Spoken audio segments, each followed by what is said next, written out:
He was made of routine, numbers, and commitments. She, of improvisation, dreams, and survival.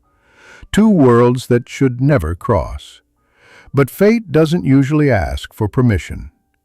Ronnie learned to control everything, except what he felt when he looked at her. Charlotte, accustomed to running from the past, didn't know what to do with someone who saw beyond her appearance. It was supposed to be just an agreement, a temporary game. But love has a way of disorganizing even the most calculating. This is a story about courage, truth, and difficult choices. About how sometimes love isn't born where everything is right, but precisely where everything seemed to go wrong. Two lives, two worlds. Charlotte Adams walked with measured steps through the illuminated streets of Los Angeles, like someone floating between realities. The form-fitting dress, the high heels, the impeccable red lipstick, all part of the uniform she learned to wear. Not because she liked it, but because it was that or disappear. No one knew her real name. On that side of town, she was just another woman trying to survive the night. Charlotte no longer dreamed as she once did. She no longer thought of future with a capital F. She just wanted to get through the next day with some dignity in her pocket, or at least a warm place to sleep. Meanwhile, on the other side of the city, in a glass and steel building, Ronnie Windsor was surrounded by figures, contracts, and French champagne. CEO of a multinational technology and investment company, he was known for his coldness in business and surgical efficiency in decisions. A man of few words, but with a presence that was enough to silence a room. In the eyes of the world, Ronnie was the picture of success. But inside, something in him also walked alone. On that specific night, a gala event had turned into luxurious boredom, empty conversations, forced laughter, and another glass of wine that said nothing. He left early, drove aimlessly, as if something inside him was searching for something. And it was on a side street downtown, where cars slow down and gazes intensify their judgment, that he saw her. Charlotte, standing near a closed coffee shop, leaning against the wall, with a lost yet attentive look. She wasn't the type of woman he was used to seeing, and perhaps because of that, he couldn't take his eyes off her. She, on the other hand, recognized the type of man he was in the first second. Clean-shaven face, tailored suit, a watch that cost more than 3 months' rent, another one who might want to pay for her silence. But Ronnie didn't speak vulgarly. He didn't look with arrogance. He simply approached. "Are you okay?" Charlotte raised her chin. "Depends. Are you okay?" He smiled sideways, as if he didn't expect to be challenged. "Want to go for a ride?" She hesitated. She was used to propositions, but this one didn't seem like one. They got in the car. They said almost nothing, but the silence between them was strange. It wasn't discomfort, it was attention. He took her to a 5-star hotel, not for ostentation but for safety, and he asked, only that she have dinner with him. She found it odd. No one paid for dinner. They paid for other things. But there she was, with silver cutlery in her hand and a man who didn't ask intrusive questions or demand fake smiles. That night, between bites, Ronnie realized there was something about this woman he didn't understand. A pain she hid too well. A sparkle in her eyes that refused to dim. And Charlotte, for the first time in a long time, felt seen. Not as a body, not as an escape, but as someone who could still be herself. Two worlds, two lives that had nothing in common. But sometimes, all life needs is an unlikely encounter to start changing everything. The agreement that started with a look. The clock was almost 2 in the morning. Charlotte finished her wine unhurriedly, observing the man across from her like someone trying to decipher an enigma.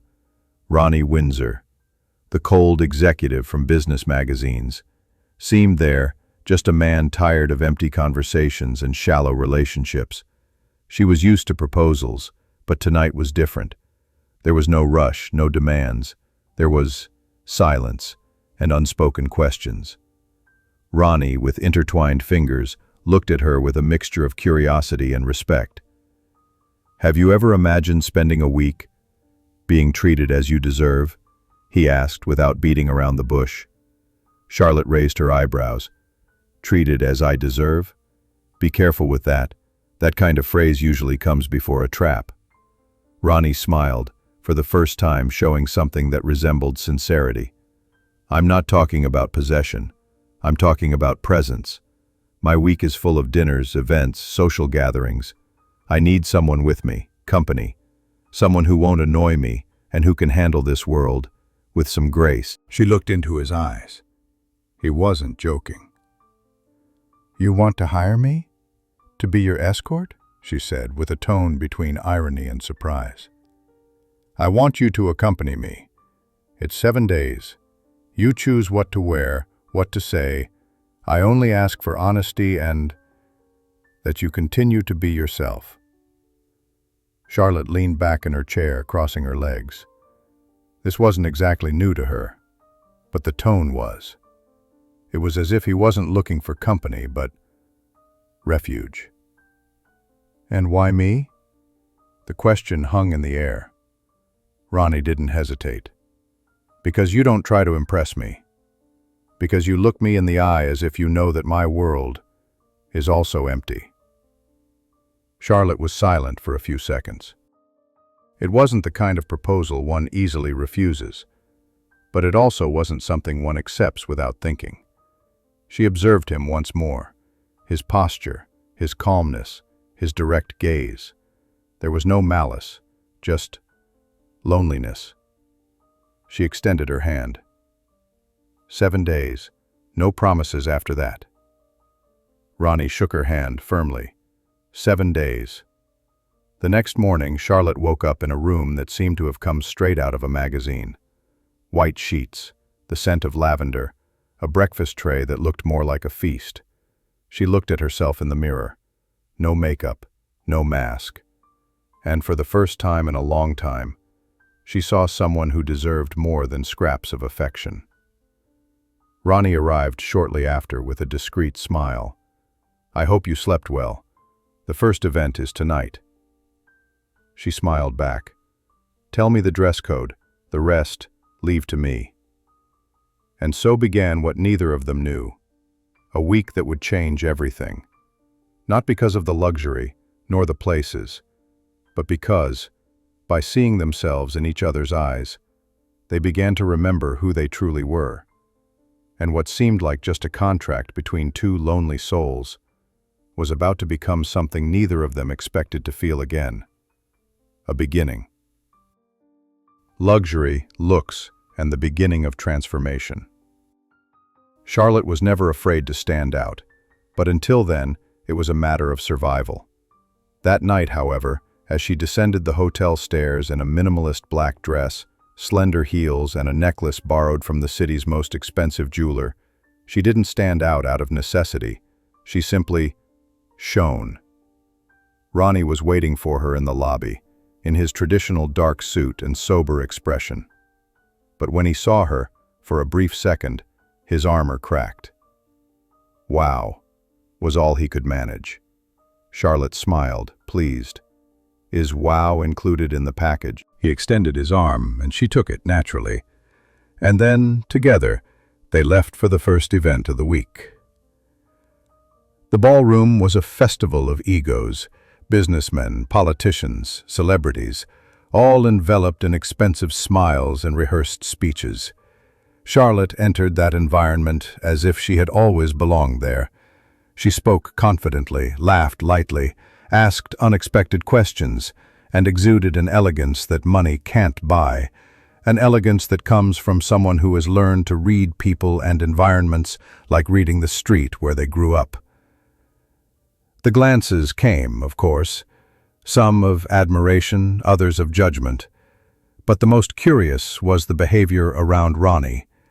He, who had always been seen as inaccessible, now seemed more human, more relaxed, more present. Charlotte's presence was changing him, and it wasn't just on the outside. "Who is she?" some whispered. "A model? An actress?" But no one knew, and Ronnie wasn't in a hurry to explain either. He just smiled sideways, watching Charlotte interact naturally, unintimidated, unyielding. Later, while they were on the ballroom balcony, sipping wine under the city lights, Ronnie finally spoke what he had been holding back. "You made everything seem lighter." Charlotte looked at him with an air of someone unimpressed by easy compliments. "Maybe because you're always surrounded by people who say what you want to hear. I just say what I think." "And what do you think of me?" he asked, curious, but apprehensive about the answer. She took a sip of wine, looked at the horizon, and said, "I think you're a man who has everything, but lives as if you have nothing." Ronnie looked down, touched. It was rare to hear unembellished truths. In the following days, the events continued: dinners, exhibitions, business meetings, and in each place, Charlotte reinvented herself without losing who she was. That woman from the street, marked by the harshness of life, now walked among the elite as if she had been born there. But the most surprising thing was what she awakened in others. Ronnie's colleagues began to notice. His assistant, previously cold, now smiled more when she saw Charlotte. Ronnie himself laughed more often. The transformation wasn't just hers, it was around her. And that, Charlotte felt, was more valuable than any dress or necklace. Because to be truly seen is something rare, and to make others see themselves too is even rarer. The week had barely begun, and one thing was already certain. Charlotte wasn't just an escort. She was a sparkle. And Ronnie was starting to burn. The masks began to fall. Over the first few days, amidst glamorous dresses, crystal toasts, and private drivers, Ronnie and Charlotte began to experience something neither of them had anticipated: intimacy. Not the fleeting physical intimacy they had known in other contexts, but the kind that forms in unspoken glances, in shared silence at the end of a tiring day. One rainy night, after another dinner with executives, Charlotte entered the hotel suite and took off her shoes with a sigh of relief.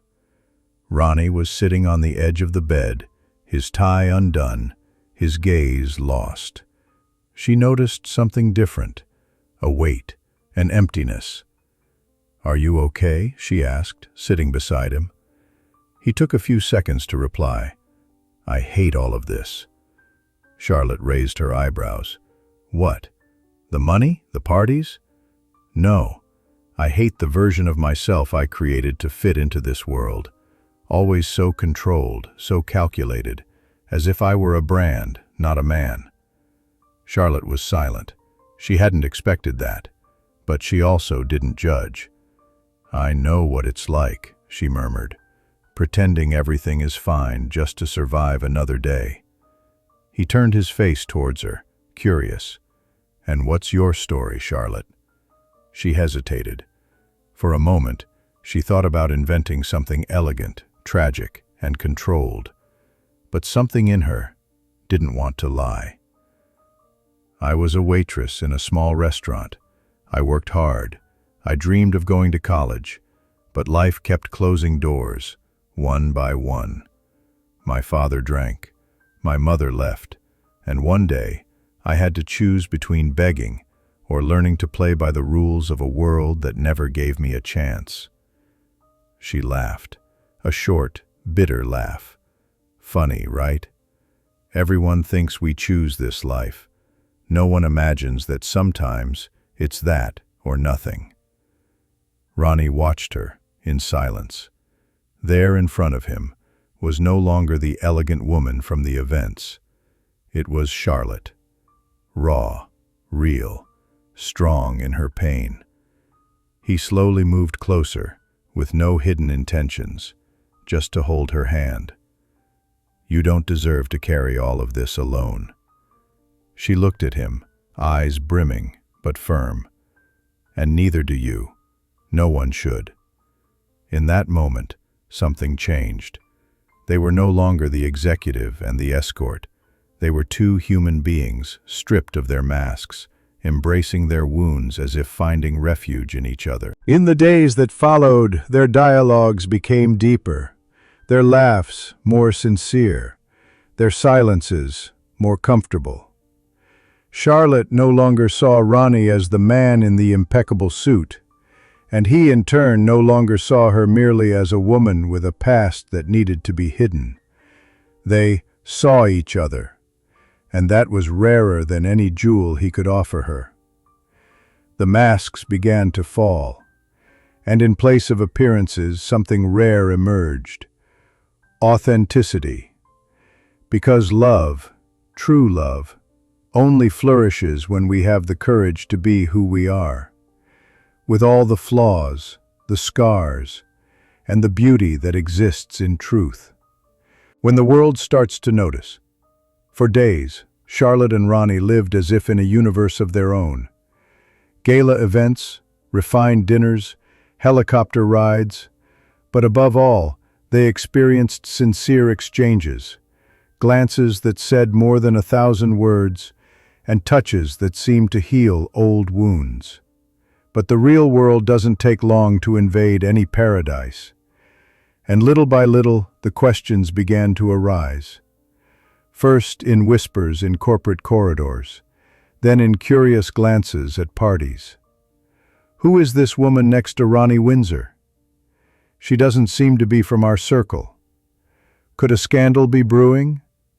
People smiled at Charlotte, but it was the kind of smile that hid poison.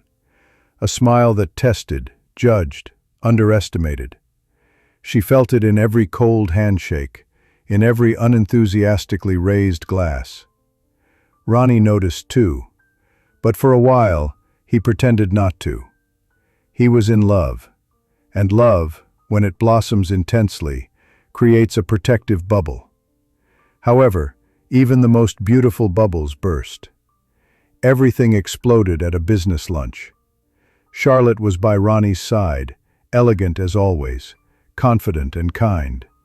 But one of the company's oldest partners made no effort to disguise his contempt. "Ronnie, is this young woman a new public relations hire?" he said, with a smile laden with irony. Before Ronnie could answer, Charlotte looked the man in the eyes and said, "No, sir, but if I were, I'd have some good ideas to improve your image." The table fell silent. The partner coughed, embarrassed, and Ronnie smiled. But when lunch was over, he didn't hide his concern. "You didn't have to be so direct." "Direct? I was polite. I just didn't accept being diminished." He sighed. This was new to him. He was used to women who avoided confrontation, who smiled even when they didn't want to. Charlotte was different, and he loved that about her. But he also feared it, because he knew the world he lived in wasn't kind to what was different.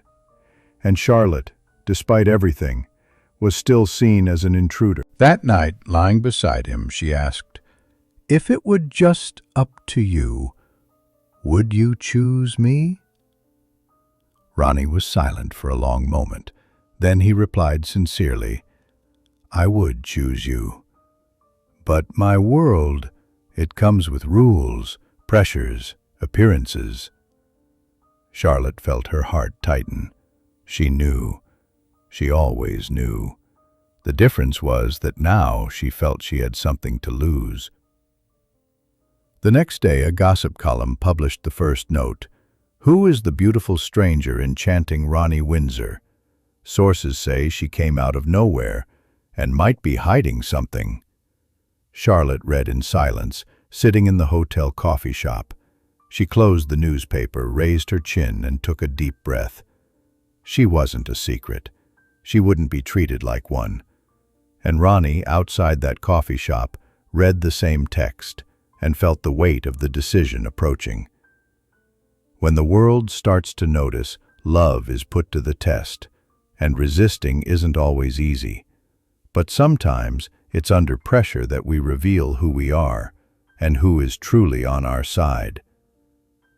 when loving starts to hurt.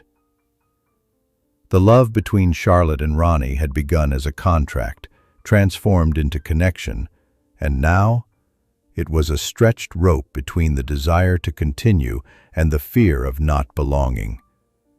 The dinners grew quieter, the laughter less frequent, not for lack of affection, but because loving at that stage was starting to hurt. Charlotte felt as if she was constantly being watched, measured, evaluated. Every word she spoke in public seemed analyzed, every smile was a topic of comment. No matter how much she tried to adapt, for many she remained the woman who shouldn't be there. And worse, she began to wonder if Ronnie thought so too, even unconsciously. One night after a charity event at a luxurious hotel, Charlotte took off her expensive earrings and let down her hair in front of the mirror. "You're beautiful," Ronnie said, leaning against the door frame. She smiled sadly. "I'm tired of being beautiful only when I fit into your world." Ronnie looked at her, confused. "What do you mean?" "Out there, I'm the perfect woman, dressed, made up, restrained.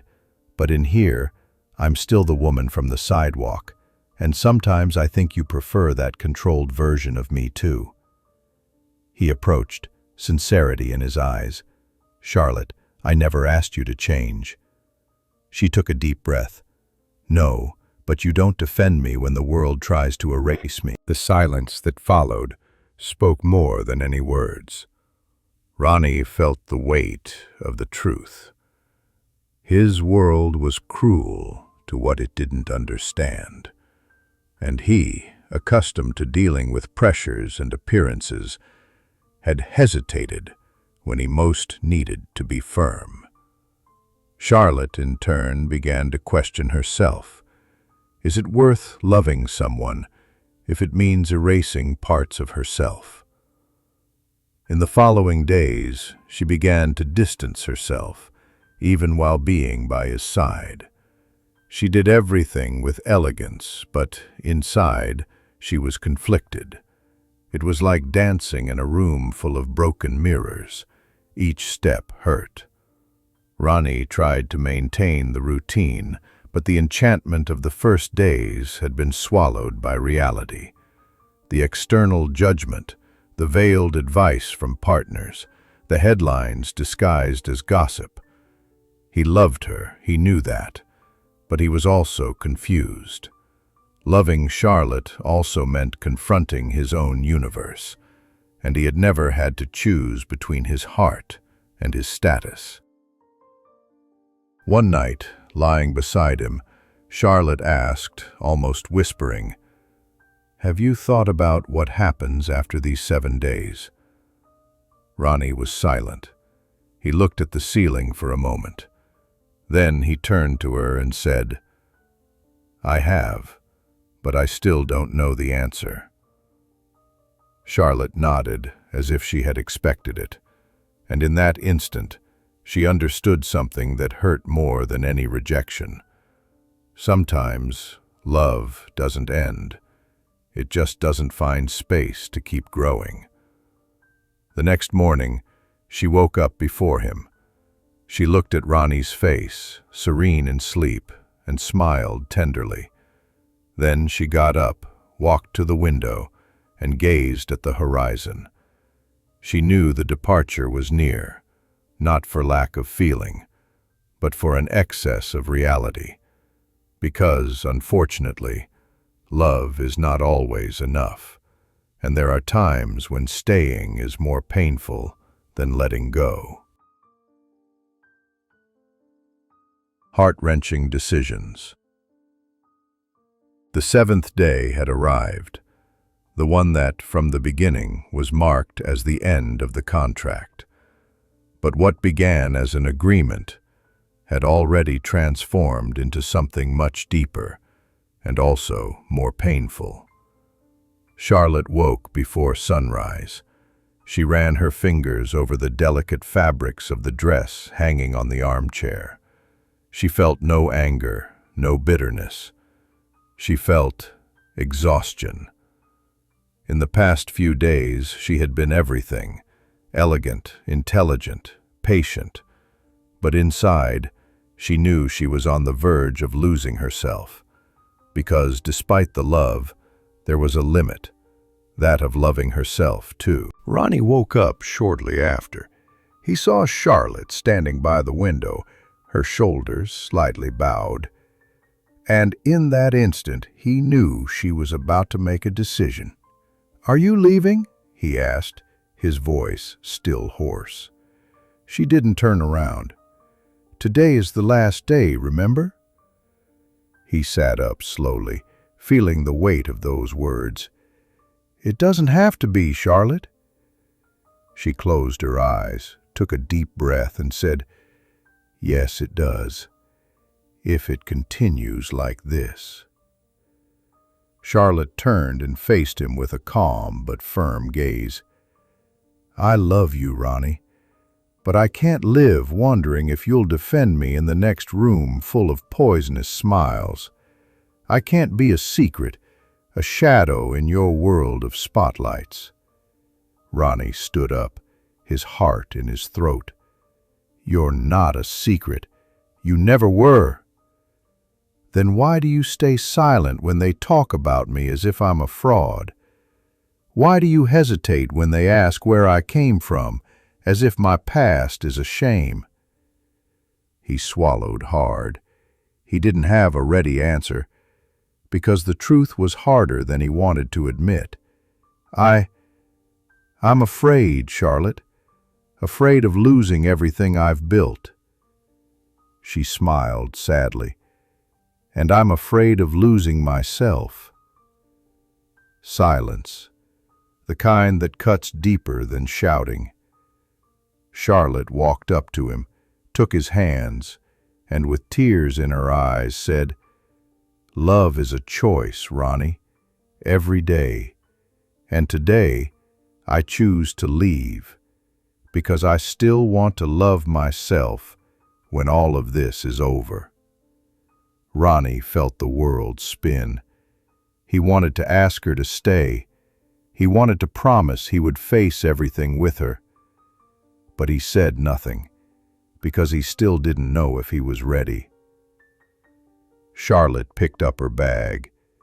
She walked through the door with her head held high.